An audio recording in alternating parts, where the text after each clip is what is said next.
What if I told you that you can access credit cards with limits well over hundreds of thousands of dollars? And the only thing that's stopping you from getting to the bag is 10 easy steps that I know that some of you may even be able to complete in one day. Well, let me go ahead and give you the answer right now. Start a business.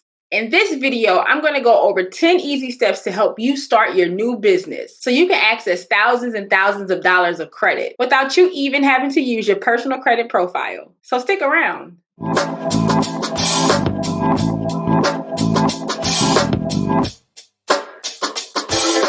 Hey guys, I'm Ty, one half and co-host of the Hook or Crook podcast, where we talk about creating and building generational wealth for our community. So many of our listeners have become entrepreneurs over the past year, and now they're looking for funding or some type of credit to help them grow and build their businesses. So today, I like to go over what I call building a credible business. And once you complete these 10 steps, you'll be able to get the funding and the credit that you need to launch your business. But before we get into this next step, we're on our way to 200 subscribers, and we cannot do it without your help. So we'd be honored if you hit that like and subscribe button for us. Every like and subscriber gives us the motivation to continue to bring you content like this. So bang those buttons for us and let's go. So when setting your business up to be credible, the first thing you want to do is claim your name to fame. What are you going to call your business? I like to advise all my clients, especially my serial entrepreneurs, that in the beginning, picking a broad name allows room for expansion and growth. So an example of this can be like, okay, let's say I want to start my own line of lipsticks. Well, instead of naming my company something like Ty's Lipsticks, I may want to consider something like Ty's Cosmetics, so that in the future, if I want to venture off into something like hair care products or skincare products, and I've built a strong brand around Ty's Cosmetics, it wouldn't be too far of a stretch for our customers to associate my brand with skincare and hair care. And even with the broad name, if you want to get real specific, you can always use something like a DBA. A DBA means doing business as, and it's also a way for you to expand under different entities. Now, this is all your preference, and you can be as specific as you like with your business name. But I like to advise all my clients to keep the future in mind when you're thinking about a business. Now, once you've came up with the name, you want to make sure that name is not taken by anyone else. And you'll probably have to go to your Secretary of State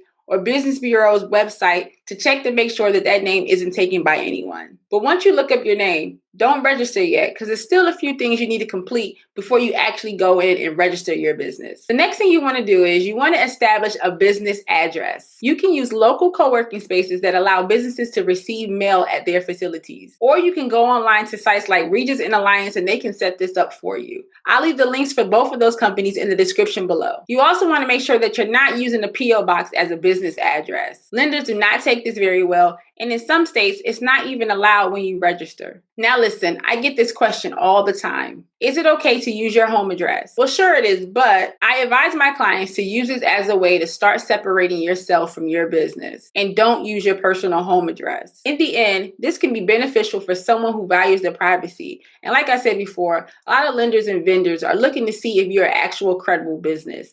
And not to say that you cannot use your home address, because you certainly can. But when you're looking to secure larger lines of credit and loans, banks and lenders are going to look at your business and its overall credibility. And you want your business to look as well established as possible. Okay, so next you'll want to establish a business phone number. I recommend using a service like Grasshopper and staying away from services like Google Voice. Again, it all goes back to that credibility thing. I'll leave a link to Grasshopper in the description below. When establishing a business phone number, there are 3 phone numbers that you want to make sure you have. The first being a local telephone number. Then you want to establish a 1-800 number. And then you want to make sure you have a fax number. These are all things that well-established companies have. And for very little money, it should be something that your business has as well. And the last thing that I suggest before you go and officially register your business is to establish a registered agent. A registered agent receives all of the official paperwork and legal documents on your company's behalf. Although in some states they allow you to act as your own registered agent,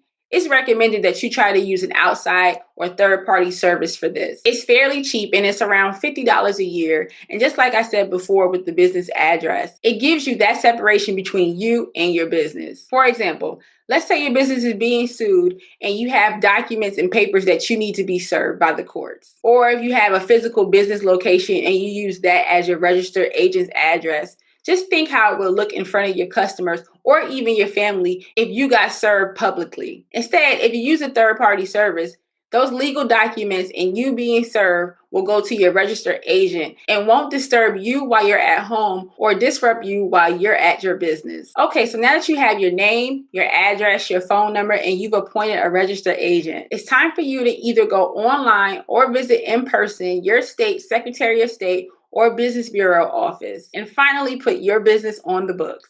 All right. So now your business is officially recognized in your state, but you're only halfway to getting your business to a state where you're able to start applying for business credit. The next thing you need to do is apply for your employer identification number or EIN and your Duns and Bradstreet number or DMB number. The EIN is what some like to call the social security number of your business. And if you go online to IRS.gov, you can probably get this done in about 15 minutes. Your EIN and DMB number are both free, and you'll want to keep these numbers protected and close to you because you'll be using them a lot when you start applying for credit or funding from some vendors. Along with this next document in our next step, to apply for your bank account. So the next document you're going to need is the operating agreement. The operating agreement is a legal document that outlines things like ownership, business financials, and roles and responsibilities. You can find many templates online, but be sure to adjust and edit these documents to fit your specific business and how you want it to run. And this leads us right into our next step of applying for a business bank account. You'll need your operating agreement and your EIN to do this. You can choose from a local bank or one of the bigger banks, but make sure it's someplace that you're able to access the funds that you need while you're out conducting business. But no matter what bank you use, it's important for you to establish a healthy relationship with your bank. I even suggest speaking with the loan officer, not to apply just yet, but to understand their requirements and what they're looking for in business lending. This can be a great way for you to, again, establish a relationship and get insight on how to get funding from your bank. But don't be shy about this.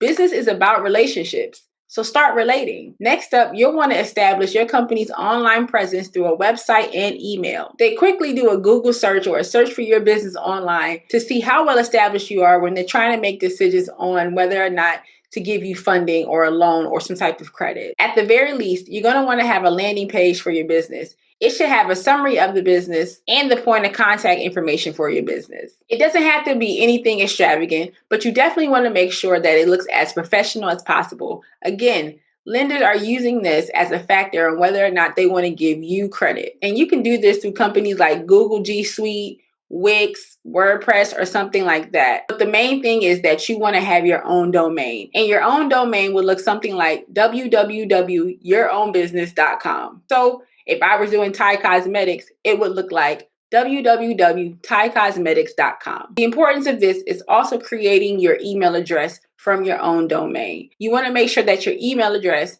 ends in your domain. So an example of this can be something like info@thaicosmetics.com or contact@thaicosmetics.com, or you can use janedoe@thaicosmetics.com. Whatever you choose for your email address, you want to make sure it's professional. Something like sexycatlady@gmail.com may not be your best foot forward, especially if a sexy cat lady has nothing to do with your business. And a special note about this is you want to also stay away from those free email sites like Yahoo or Gmail. Again, like I said, you want that email address to come directly off of your domain that you've created. Now, after you've done all of this, the last and the final thing you want to do for your business is list it in the 411 White Pages directory. This is also free, and it's important because you want to make sure that you can be found by lenders, vendors, banks, or whoever else needs to get information about your company. You can do this at listyourself.net, and again, there will be a link in the description for it. This is quick and simple to do. And for extra credit, you'll want to get listed with Google using Google My Business. This will make it much easier for someone looking for your business to find you quickly. All right, guys, so if you completed all the steps that we discussed here, you have your name, you have an address, you have your phone number, you have a registered agent, you have your EIN, you have your DMB number, your operating agreement, your bank account,